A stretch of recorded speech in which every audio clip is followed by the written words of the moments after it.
I have to say, I feel like a rock star. This is amazing. Wow, so many wonderful humans out there. Not so skeptical now, are we, about psychology?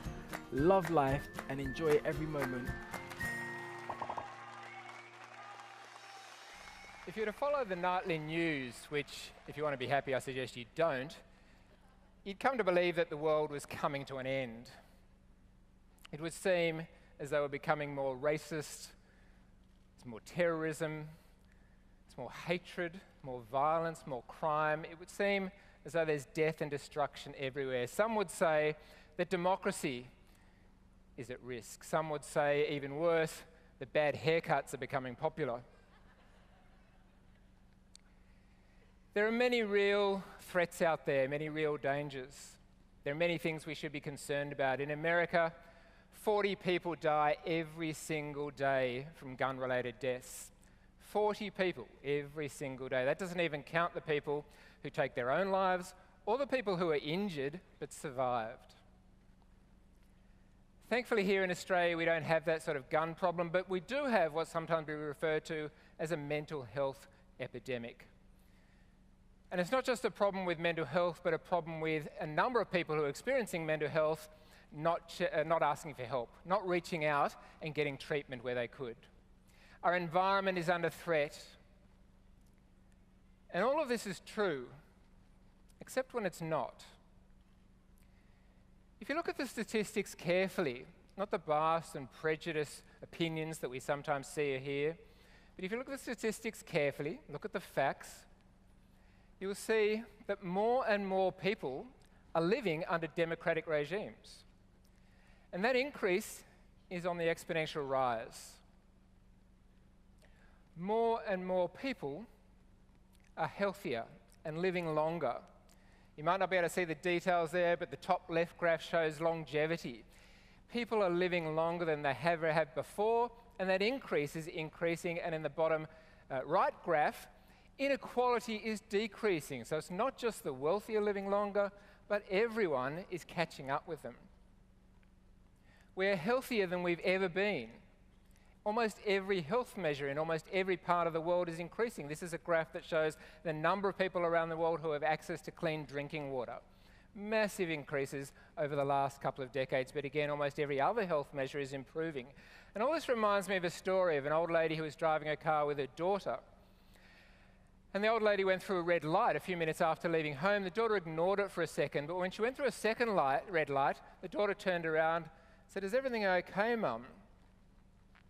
I'm worried about you driving." And she said, "Am I driving?"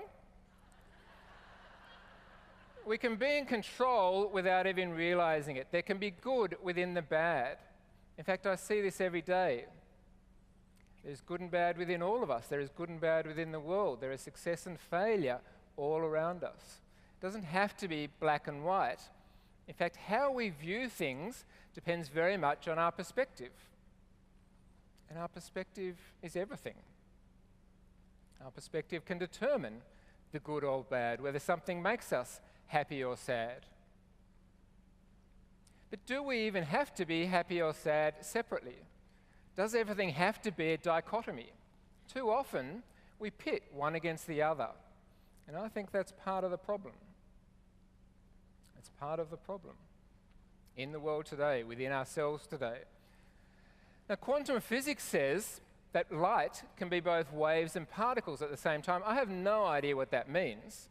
I have no idea to understand it, except again, I think we can be more than one thing at the same time. We can live with mental ill health and be happy. Freud almost certainly got some things wrong, but he got a couple of things right. Well, actually, no, he got everything wrong, so we'll just forget about that slide, although I'm glad the penis quote made a few laughs. It's always good at this time of the day to throw in some phallic symbols.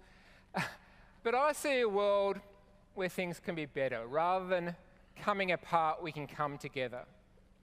I see a world where there can be good, more widely spread than we sometimes think.